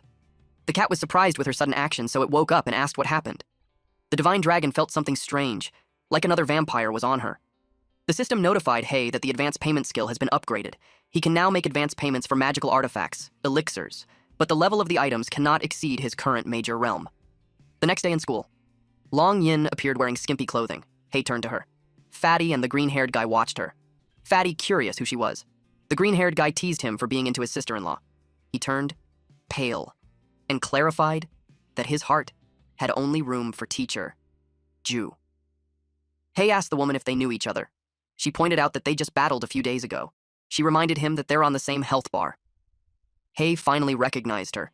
She changed her hairstyle. That's why he couldn't recognize her. Then he asked her how she managed enrollment procedures and transfers into their class. She sat beside him and replied that one fresh trick works every time. 2 days ago. The principal received gold bars to admit a new transfer student, and in the present setting. The homeroom teacher, Teacher Tao, announced that the small-scale tests were over and it would be the beginning of the mock exams. For most of them there, it would be their first real combat experience. They have all studied hard for dozens of years, so it was time for them to show the true results of their cultivation. He called all students to assemble in the examination area. First, the grade 12 Class 1 was told to assemble. Then the Class 2 began the roll call. Class 3 were all present. Class 4 was called next. Yin finds the exam interesting. Their green-haired classmate was worried that they would embarrass themselves in front of the whole grade. Hei assured him that it's going to be fine. It made him perk up. But to his disappointment, Hei explained that he's shameless, so he didn't care about being embarrassed. The teacher announced the examination rules. Each class has its own exclusive examination area. The edges of the area have been sealed with barriers, ensuring that candidates who win the same exam will not interfere with each other. Each candidate will fight the same monster. Those who achieve a KO within 5 minutes will receive a full score. Those who fail to get a KO by the end of the exam time would be scored based on the effective damage dealt. If an emergency occurs during the exam, Teacher Joe in the center of the field would intervene. The exam had officially begun. Students whose names were called would come down and prepare. First was grade 12 Class 1 Zhao Jiakang and Guofan Liang. Also Class 2 Tang Long and Class 4 Yugasaki Hanako. Hei asked why there were people from the Ying sect there. The green-haired student replied that it's because it's a mission from the Cultivation Education Bureau. As part of the top-tier sect peace treaty, almost every high school has to accept a few exchange students from the Ying sect. He thought only regular high schools had exchange students. He didn't expect cultivation high schools to do that too.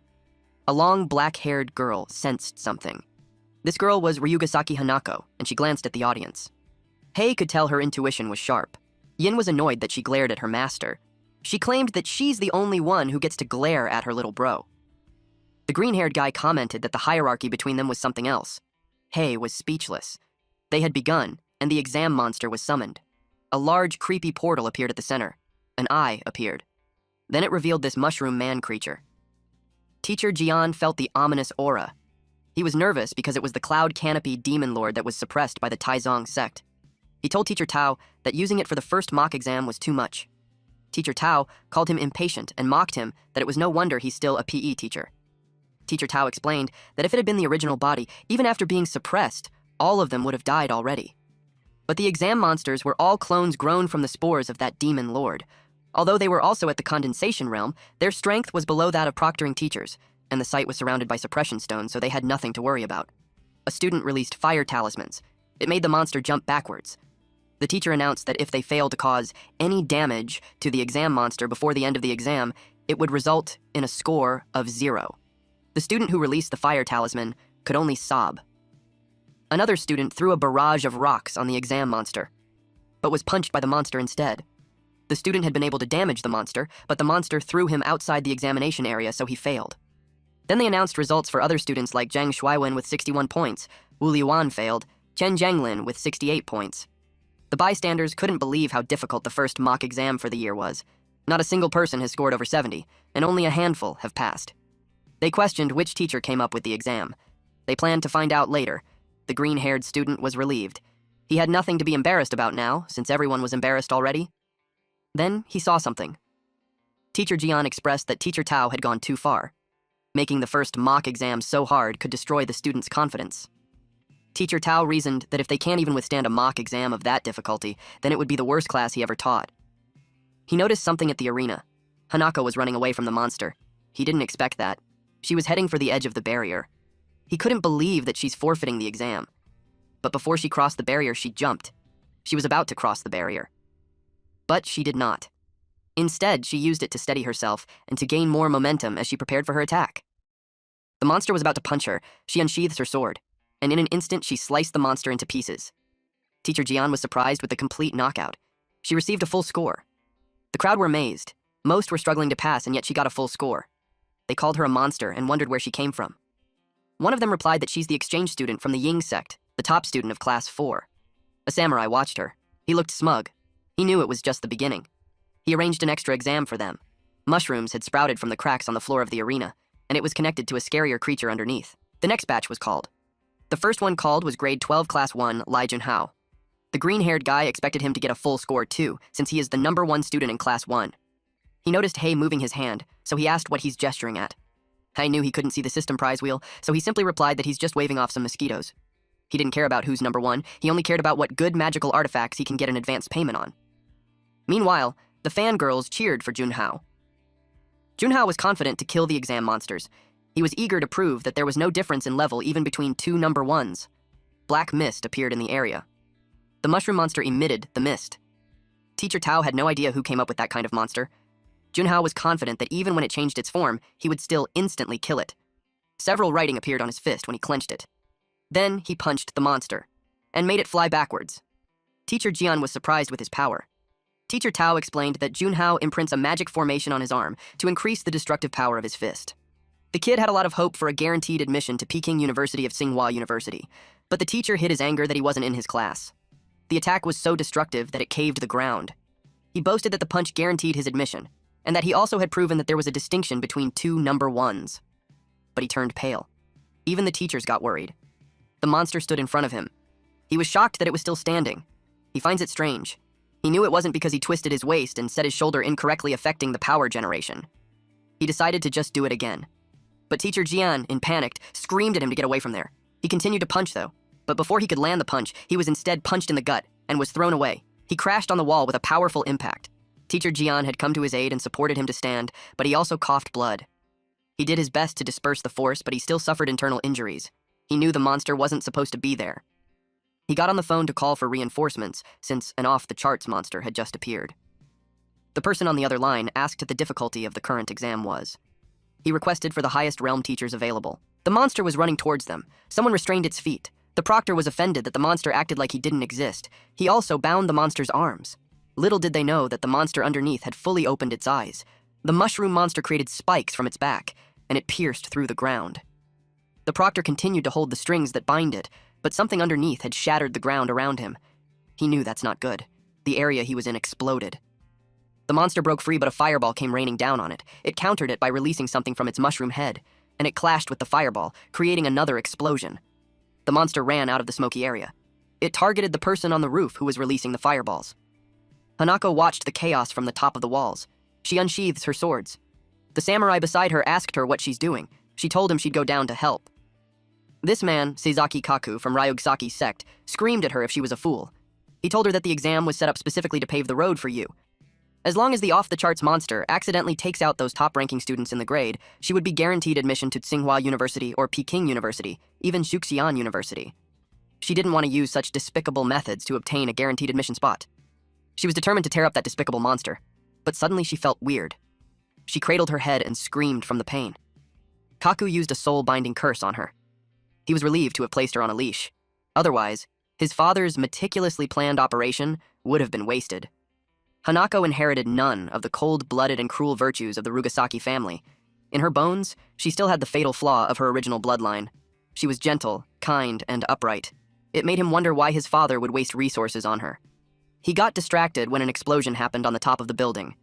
Teacher Tao was thrown out. He realized that the monster was at least at the 5th layer of the condensation realm. He questioned who on earth issued that exam monster. He activated a body protecting an astral shield. The monster rushed towards him.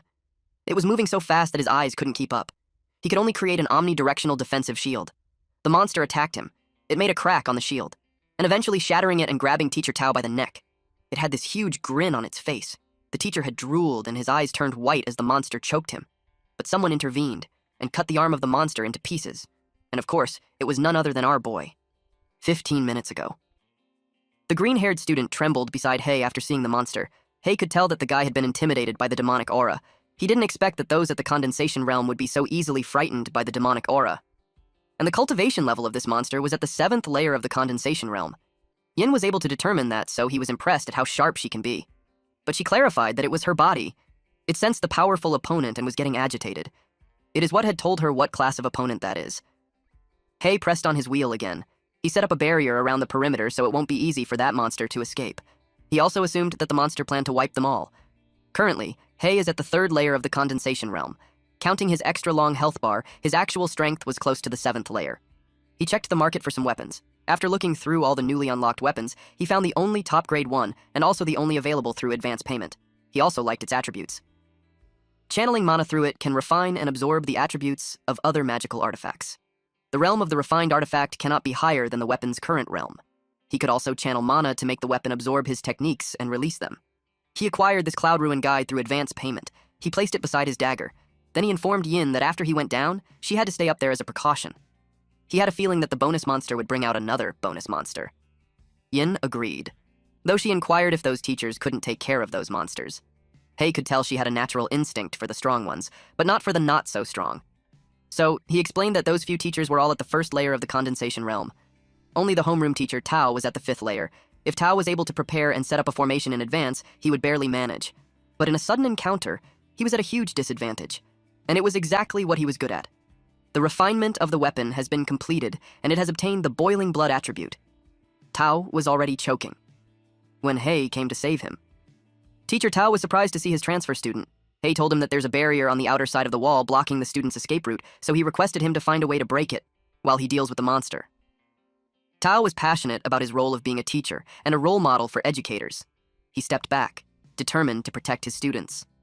The monster listened to him while spores appeared on the side of its neck, and its arm had regenerated. Hei noticed how fast it healed. It looks brand new in a blink of an eye. He assumed that this was a trait of fungus-type monsters, but then the monster charged at him. He used his sword to block it. He noticed how its fist got harder. Then it was about to punch him using the other hand. He was able to learn that it was compressing the demonic aura on the surface of its fist to increase hardness. It prepared for another punch. It was powerful enough to send Hei flying. Fortunately, he was able to stop himself from crashing on the wall. But in a blink of an eye, the monster was beside him already. It raised its fist again, then it punched him. The explosion made it hard for them to see. Teacher Jian was worried that the transfer student was going to die. Teacher Tao then suggested he go down and save him. He was left speechless. Teacher Tao knew that Teacher Jian had always hid himself from the distance, so Teacher Jian saving the #1 student made him certain that the student's family had a word with him. Otherwise, he would have never gone down there to save him. Teacher Jian's silence had confirmed that. Teacher Tao admitted that the transfer student's courage was commendable, but there's nothing they could do. No one in there could solve the problem. They would be lucky if they can just break the barrier before that friend comes up there. The mushroom continuously punched the area where Hei would have been. Teacher Jian couldn't take how tragic it was. Hei would probably have been beaten to pulp already. The monster looked like it was enjoying itself when Hei grabbed its fist to stop it. Both Teacher Jian and the monster were surprised. The boiling blood effect had activated, so it was now Hei's turn. He hit the monster using his sword and sent it flying to the other side of the arena. The monster got up on its knees. Then it saw a light from the sky. It was Hei's sword. At the last minute, the monster caught it with its palms. Then Hei activated the Dark Sword Heart Thunder. The tip of the blade released a dark orb that was just a few inches away from the monster's face. Then it exploded. Only a foot was left from the monster. Its spores spread. Teacher Jian was amazed that he took it down in just one hit. But Hei sensed something. He looked at the sky and saw another monster there. It was almost the same monster, except this one had a large eye on the mushroom cap, and the mushroom cap spinned away from its head. Then the mushroom cap released some spikes. It formed into a missile and rained down on Hei. Hei braced himself for the incoming attack. The monster showered them with missiles. All of the other students panicked and ran. There was a barrier outside, so they had to run in any direction. Hei made a hand gesture to activate the stolen golem shield formation. The students were worried since the area of effect was wide. There was no way they could escape. One of them was about to be hit. It exploded near the student's face. It was a huge explosion, and it created a domino effect. The other missiles exploded simultaneously. The student braced himself, but to his surprise, he was safe. They celebrated that they're still alive. At the same time, they were curious on who set up such a large-scale defensive formation. It was a massive formation that drained so much magical power and cultivation. They already knew that person would be one of the top students for that year. The shield was all over the place. Yin realized that Hei wasn't ruthless enough. He actually saved his classmates, even when there's no need to save those with bad grades. And those top students, when they take the Cultivation University exams, they would target him. Hei's magical power was almost depleted, but he assumed it was the same for the mushroom cap in the sky. It disintegrated. The monster grits its teeth, and then it disappeared. It showed up beside Hei. Hei immediately kicked his sword towards him and jumped before the monster landed its punch. He created a distance between them. But in a blink of an eye, the monster was already behind him. He countered its punch using his sword. His sword emits black static, and he swung it again. It beheaded the monster and made its body step back. In no time, the head regenerated, and it was good as brand new. After Hei applied lightning magic on the blade, he could cut off its head easily. But its head can regenerate, which means the vital point wasn't the head. He suspected it was hidden in the torso. The monster unzips its face. It revealed an eye at the center of the forehead. In a flash, it was gone. Hei noticed how it got faster again. But he saw where it appeared, and attacked there. The monster ducked and punched him on the side. It sent him flying while coughing blood. Then the monster circled around him at lightning speed. It was so fast that it created an afterimage, and it continued to circle around him. Even so, Hei had been able to skillfully block its attacks. It punches continuously. Hei had been hit on several parts of his body, but he stood strong. Teacher Jian was slightly disappointed that he was on the losing end after all. He really thought the transfer student could turn tables. Teacher Tao emphasized that it was hopeless in the first place. There was no way for the student to win with such a huge power gap. But still, for a transfer student to fight even with a clear disadvantage, he was impressive. The raw power could rank him in the top 10 of the year. Yin watched the continuous exchange of blows. She was getting impatient that he's not using the move he used to beat her. Hei was pushed back. The monster was so fast that it was hard for him to keep up, especially the burst of speed right before it attacks. Even if he defends with all his might, he can only block a small part of it. He had 150% damage, so the boiling blood had been activated. He assumed his combat stance. And charges forward. He raised his sword. Teacher Jian was confused since he had taken a stance but wasn't moving. He thought he gave up. But then Hei released a skill called the Heavenly Law of Annihilation. The power even shot up to where Teacher Jian was. It also broke the barrier. Teacher Tao was surprised that the barrier shattered easily when he couldn't break even with all his efforts. It made him feel unworthy of being a teacher and thought of just quitting. The monster's body was gone. Hei acquired a Durian Fiend Core. After a period of cultivation and growth, it can be controlled by a Beastmaster to assist in combat. The system urged him to complete the ritual process for the Heavenly Law of Annihilation. He made hand gestures, which eventually completed the ritual. Teacher Jian was in awe. He couldn't even see the last strike clearly. Then he told Teacher Tao that with Hei's strength, he could be more than a top 10 of his grade. He could even match those few on the top. But Teacher Tao had no response because he was dwelling with his own incompetence. Later that day, Hei and Yin walked in a park. Hei had ascended to the 9th layer of the condensation realm. He can then advance pay techniques to others. Yin checked her phone and saw that Hei was trending. Everyone was saying that he's the biggest Dark Horse transfer student. They also said that he's guaranteed admission into top cultivation universities. She saw him gesturing in the air, so she asked what he was doing. He replied that he is simply paying his health insurance. He submitted 30% of the cultivation experience and merit points gained from the session to the Divine Dragon. He noticed how he wasn't healed anymore. It only heals him after the health insurance payment was received. He noticed that she had changed. The payment towards her was blocked by a dark cloud. He watched intently. As the black cloud covered the sky, it covered the wide area around them. It was the black abyss forbidden domain. They wouldn't be able to get in or out, and the inside and outside were invisible to each other. The formation was usually set up when someone wanted to kill a witness to silence them. A kunai was thrown at them. Hei blocked it using his hand golem, but the kunai was encrypted, so it exploded upon contact. Yin made some distance, but she got stuck in a puddle of dark liquid. It engulfed her. He watched the smoke clear. He was amused with the technique they did. They had imprinted a small-scale explosion formation onto a kunai and used an incessant battle mansion technique to drag a disciple inside. Hanako charged at him. She swung her sword and he blocked it using his sword. She swung it again. It hit his hand. But he saw that she used the back of her sword. Then he dropped his sword. Hanako jumped and created distance between them. He asked her if she did the whole maneuver just to snatch his weapon. She replied that her father ordered him to kill since he's a competitor towards her path to higher education. But she doesn't like doing things that way, so she planned to take his weapon and report back that he's dead, on the condition that he leaves the country and gives up any thoughts of college entrance exams. Otherwise, as long as he appears in school and in top rank, the people from the Ying sect won't let him go.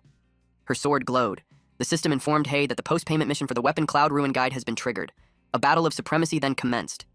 Both of them started being enveloped by a dark smoke. She asked him what was happening. She jumped and settled on a branch. Her eyes widened. When she saw a different place, she jumped to the roof. She was puzzled how she ended up there. Hai explained that it was the realm of past reflections. It was a secret realm where one can only view past memories, but cannot interfere with them. The blade was advanced and it connected to her, so she immediately triggered the post-payment mission after taking it. The post-payment mission forcibly pulled them into the realm of past reflections. She saw that the stolen blade had disappeared from her hands. He told her that the original body of the advanced paid blade should still be in the secret realm. If they don't find it, the blade would not return to his hand. They heard someone singing. The song was familiar to her. She saw someone running towards the house. It was Hanako when she was still younger. Once she reached the door, she announced to her dad that she had arrived home. Her eyes widened in shock. Everyone inside was dead. She cried out to her big sisters and brothers. She saw her mom with a sword on her torso. Then someone noticed her. It was the senior brother. She was confused why he's wearing the clothes of the Ying sect. She asked him what he was doing. He had a creepy grin as he approached her. Back when Hua was just at 5th grade elementary school. Xianhui jumped on the branches, then she threw knives. It all landed at the target. It was bullseye. Then she jumped back down. A woman on the branch told her that her technique was better than her when she was her age. It was her big sister. Her name was Hua Qianjing. She informed her that she missed one, the target behind the other tree. Qianhui threw a knife at it. Qianjing was surprised at what she did. She threw a second knife to make the first one change direction mid-air. Then the knife hit the target. She released another knife, and it hit the tree. The impact was so powerful that it created a hole. Qianjing took a closer look. It was unbelievable. Qianhui forced the knife from behind. She wanted to know if she hit the mark or not. Qianjing informed her that she passed, and since it was getting late, they decided to go back. Qianhui informed her dad that they're back home. Her dad pats her head and asks how her practice was. She shared that she hit all the targets, even the one from behind the big tree. While they were conversing, someone slashed wood. It was Hua Zheng of the Hua clan. She noticed how his blade techniques had improved again. Qianjing asked their dad if he was really going to teach him the family's iron wall blade technique. Their dad admitted that he was considering it. Although the boy was not from their lineage, he had been with them for 3 years. And from his observations over the past few years, he was very polite and simple-hearted. Zheng would bring him some tea, and works hard even through pain and exhaustion. He was also honest and took accountability, so the master thinks he was a good disciple. Until the sword passed through the chair. As the master was stabbed right at the center of his chest, he asked why Zheng would do that. Zheng replied that he was never one of them. He revealed that he was born into the Ying clan, changed his name, and hid there for 6 years just to learn their family's iron wall blade technique. Now that he had mastered it, it was natural for him to annihilate the entire clan. The master threatened him that even if he stabbed him, the others were in the courtyard, and they wouldn't let him go unscathed. Someone grabbed on the door. It was Tianjing. She tried her best to walk towards her dad, even when she was injured in the chest. But it didn't last long. He trembled when he saw his daughter die in front of him. He got furious. The beast actually poisoned his family. Zheng replied that the Ying clan had always followed the principle of learn a move, destroy a clan. He finds it a pity that his youngest daughter isn't home yet from school. He was optimistic about her talent, but, as if on cue, she announced that she was back. The master begged him to spare his little daughter. Zheng told him not to worry, since Tianhui's spiritual root was of high quality. He planned to erase her memories and adopt her as his daughter. But he won't let the master keep waiting too long. Once Tianhui entered university, he planned to seize her spiritual root and reunite the real father and daughter. By the time he finished talking, the master was already gone. An Zheng greeted Tianhui at the entrance. He told her that he got bored waiting, so he killed her family to pass time. She dropped her bag and vowed to kill him. She threw knives at him, but he just stood there. Then he blocked those knives using his sword. He identified that she used the omnidirectional flying dagger techniques. It specialized in hitting the blind spot, and Tianhui was the best at it in their clan. But to him, who had already mastered the iron wall blade technique, it was completely useless. A dagger hit the roof, and one of the daggers was an inch away from Zheng's eyes. But then he grabbed her by the neck, and then shoved her down with such power that she lost consciousness. Then he activated the heart-bewitching curse, and from then on she became his daughter and was named as Ryuga Saki Hanako. He planned to bring him to the Ying clan and train her well until the day comes. When she woke up, she called him father. Then Zheng started a fire and burned the whole house. They left after that. At the present time, Hanako watched the whole building burn. She stood there in daze. Then she felt this resentment and anger towards Zheng. Hei reminded her that she can't interfere, but she was already gone. She wields her sword to kill him, but when her sword made contact, it shattered. Zheng, who was walking away, sensed it a little. The young Hanako asked her father what was wrong, but he replied it was nothing. He just thought someone was approaching. Then they continued to walk away. Once they got back, he would arrange someone to teach her the Eastern tongue. The present Hanako trembled. She sobbed loudly. She felt betrayed by the person she was calling father. The system notified Hei that the scene had changed. The realm of past reflections had changed to an interactive, tangible scene. They were instructed to find the key item, Cloud Ruin Guide. Hei paid attention to the notification. After that, they walked into the burnt house to see what they could find. She can take it back as a memento. Her divine sense detected something there, but it was buried very deep. Hei helped her dig it out. He used the golem hand and had retrieved the items. She saw his blade, but he replied that it wasn't, because it was truly hers. He gave it to her. She couldn't understand why. He explained that it was left behind by her father, and it guided her to rediscover herself, so it was always meant to be hers. He also gave her the blade manual left by her father. The blade manual was specifically designed to counter the iron wall blade technique. Hei asked her what was wrong. She told him how it was extremely difficult to cultivate. It could take decades to even reach the first layer. But she couldn't wait that long. Even if she could, Ryuga Saki Shoichi would quickly realize that she's no longer the same person.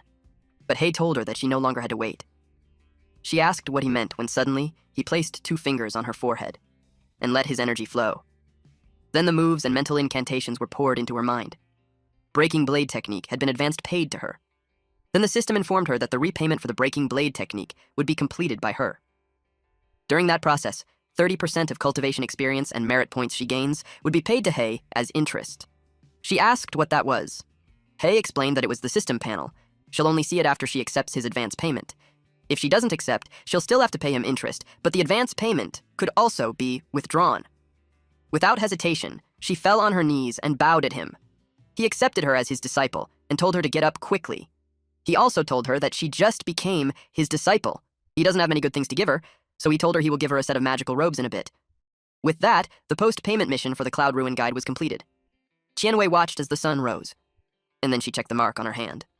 Hei explained to her earlier that with the blood curse, they had become master and disciple linked by a single health bar. From then on, any damage she would take will be endured by him, her master. He also reminded her that the blade has a boiling blood effect. The more damage she takes, the stronger her attack power becomes. Someone asked her why she was in a daze. Kaku told her that their father was talking to her. Shoichi told them that even though Hanako exposed a flaw in her personality during the exam, it was a good thing she saw the error of her ways, killed the people who were in the way, and even brought him a treasured blade. Shoichi was glad that his years of nurturing her wasn't in vain. She became confrontational. She told him that there's something that she doesn't understand, and she wanted to ask him about it. Kaku called her out for not using honorifics. Then she asked them if their deeds deserve some honorable titles. Shoichi glared at her and asked what she meant. He asked her if she doubted whether the way he had acted over the years was righteous. She replied that he talked about righteousness like benevolence, proprietary, wisdom, sincerity, but then he secretly does things like robbery, looting, murder, arson, and annihilating an entire clan. Kaku got mad at her. He defended that everything that their father had done was for the sect. She tied her hair in a bun as she replied that they knew small etiquette but had no great righteousness. That they were meticulous in small details, but they lack great virtue. She used a moon crescent headpiece to hold her bun. Also, this was a high-grade item that can reduce the spiritual energy she consumes when activating spells. She continued to tell them how they care about minor matters, but disregard honor and shame. And they fear authority, but don't cherish kindness. She removed her clothing and revealed a horse-face magical skirt. It increases the power of spiritual energy activated moves by 30%. Plus, the outfit automatically repairs itself by absorbing spiritual energy. Shoichi noticed the condensed energy in her hand. He immediately took out some swords and grabbed one of them. Qianhui uttered how the weak will be subservient and the strong had become bandits. Kaku couldn't take it anymore and attacked her. But before his attack could land, she already kicked him in the face and threw him outside. Shoichi realized that she had figured something out. He was done pretending too. He called his clan to gather. Everyone came as fast as they could, and they faced her. He ordered them to capture her. They attacked her all at the same time. A bald man attacked Qianhui using a sword. She blocked it with the sheath of her sword, and then she kicked him on the head. Another one attacked her, and he sliced him in half. While she was on the move, some shuriken was thrown at her. She threw her sword towards the attacker, and it pierced his neck. The attacker fell while the others were surprised. They surrounded her when she jumped right in to grab her sword. They attacked simultaneously, and she blocked it using her sword. They kept the pressure on her to skewer her eventually. So while they tried to press their swords, another person tried to stab her from the side. She saw it and activated an instant wall lightning flash. The attackers were all hit at the same time. She surges through the roof. One attacker looked for her. The man under the hole on the roof was cut by her in an instant. While she was crouched down, another man took the opportunity to hit her. She cuts his arm. Then, on the next person, she cut his head. She continued defeating them. Those men couldn't believe that they were all losing to just one girl. They tried to hold the line and not break formation. The others just watched on the sidelines. They were the wiser ones. Those idiots engaged in the fight actually thought that they could win in numbers alone, but that kid was chosen by their sect leader. Though she's from the outside and didn't inherit his martial talent, when it comes to the blade, her skills were second to none in the sect. Okawa Menta, one of the 3 swordsmasters of the Ying sect, knew that Qianhui won't stop until one of the 3 swordmasters of the Ying sect steps in. Nagano Nakayusu, also one of the 3 swordmasters of the Ying sect, agreed with him, so he asked him why he's not joining the fight and had just been watching from the sidelines the whole time. Menta wasn't an idiot. The other 2 were watching, so he's not going to jump in and be a cannon feeder, and also his quick draw technique was all about that one perfect moment, so he had to wait for an opening. After a while, the corpses scattered. Qianhui was already exhausted. She even struggles to stand straight. Menta saw this as his chance. He drew out his sword. He charges at her. She sensed him, so she glanced behind. And in a blink of an eye, she was slashed. Blood squirted from her body. And the assailant had this wide grin, and then she was pushed powerfully. Yin sensed something. She could tell that Qianhui's aura weakened. It made her ask Hei if he has no plans on stepping in. He didn't expect her to be concerned for her safety. He thought she'd be pissed at her after all. She trapped her in that formation for a while. But it was nothing to her because she was able to get out easily. When she got out, they were gone, and for a second she thought that he ran off with the enemy. Hei revealed that he actually planned to help. He erected a barrier on the building. It was a golden light barrier, and it covered the whole area. Yin couldn't understand why his idea of helping was to trap everyone from the Ying sect. But that also trapped Qianhui in there too. He almost slipped, saying that it was fine as long as the dragon took the damage for her, but he corrected himself by saying that he'd take the damage for her. Plus, with the boost from his boiling blood effect, he had faith in Qianhui. If things go south, he'll jump in. But at the moment, he wanted to make sure that not a single one of those bastards gets away. The revenge that they wanted was to wipe them off the map. Meanwhile, Qianhui lies in the pool of her blood. Menta boasted about his one-hit kill. Suddenly, he saw her stand up despite her trembling. He couldn't believe that she's still alive when he sliced her through her neck. He tried to recall the last second. and realized she blocked it at the last second. She was quite lucky. But Menta was more determined the second time. He rushed towards her. She used spirit object control. The floorboards started to shatter, and it floated in the air, and was thrown at Menta. But cheap tricks like that won't stop him. The boiling blood was in effect, and damage was at 30%. She answered him that it wasn't meant to stop him, it was just to make him draw his blade early. Then she attacked him. She was caught off guard when it was blocked. Menta informed her that even without the first move advantage of his quick draw technique, his speed was still enough to parry. She used breaking blade technique, and instantly, her sword passes through the sword that was blocking her, allowing her to slash him. After that, the system processed the blade of crushing momentum post-payment mission progress. She had to use blade crushing momentum 5 times in battle. This technique consumes a large amount of spiritual energy. After a successful parry, it ignores the opponent's block to directly strike the enemy behind their weapon. At the moment, the spiritual energy was too low, so she was advised to wait for it to recover before using. The remaining swordsmaster of the Ying sect, Matsunaga Yuno, and Nagano Nakayasu, saw that the weakest among them was taken out. Nakayasu noticed Qianhui's blocking blade completely unscathed. It made him wonder how she sliced through the person behind it. Internally, Yuyo got curious how that girl's cultivation level improved so drastically. In the past, Menta's quick draw technique would have been enough to kill her several times over. He suggested that they attack together. It wasn't because he's not confident, he just thought it's better if they all share the credit for taking down the girl. Nakayasu agreed. He told him he'd cover him. He used the skill Sky Rending Slash. Qianhui bends to evade it. And while she's in that position, Yuyo charges at her. She immediately blocked his sword, but he was powerful enough to send her flying. She broke the wall and was thrown outside. Her hands were left shaking from that heavy blade. In an instant, Yuyo was attacking her again. He had this arrogant smile on his face while doing so. He was able to make her drop her weapon. She immediately used the spirit object control to grab a hold of her weapon. But before it lands on her hand, he attacks her again. Her hand with spirit object control blocked the blade, but the pressure was overwhelming her. Suddenly, she was hit on the side. She wasn't expecting that. Yuyo commented that Nakayasu was ruthless for slicing the girl in two. Nakayasu told him to finish her already. It won't be certain until he cuts off her head. Qianhui lay there bleeding. Then, Yuyo attempted to behead her, but it left him dumbfounded.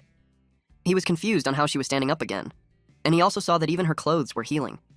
He couldn't believe that a fatal wound that nearly cut her in half at the waist healed in a blink of an eye. He wondered if it was some healing art that someone in the condensation realm could master. She used spirit object control again, to get her sword back. At this point, boiling blood damage was at 80%. She approached him, and Yuyo noticed that he took a step back without meaning to. Then he attacked her. He didn't care if her healing technique was impressive. Since she can't withstand his blade anyway, once he took her head off, her healing arts would be useless. She moved her sword in response, and they clashed swords at the center. Nakayasu couldn't believe that she took a sky-rending slash to the waist and could still fight. On top of that, she can parry his blade with a single hand. He realized that she's getting stronger as she fights, so he had to finish her fast. He used multiple sky-rending slashes. This was a massive attack. Yuyo could get caught in it, so he asked him if he's trying to slice him too. Nakayasu simply told him that his sacrifice would be remembered by the sect, but he refused to be a cannon feeder. He jumped away. But she held him, and used him as a meat shield. It was gruesome. Blood was everywhere. Nakayasu watched the blood and debris fly in the explosion. Eventually, the chaos subsided, and he saw that she was gone. But he sensed her from behind and attacked at once. She bent her body to evade the slash. Her hand hit the ground, and by then, she had recovered her spiritual energy. The blade of crushing momentum became available. He blocked the sword. He acknowledges that she was pretty durable, but he was confident in his sword skills. But then, her blade cuts through his sword. He didn't expect that. He got sliced lengthwise in a blink of an eye. Thank you all for watching. Please watch this next Giga Chad video, and I'll see you guys next time. Also, support the channel by joining the Summon Club membership. You can also support by just liking the video and being awesome.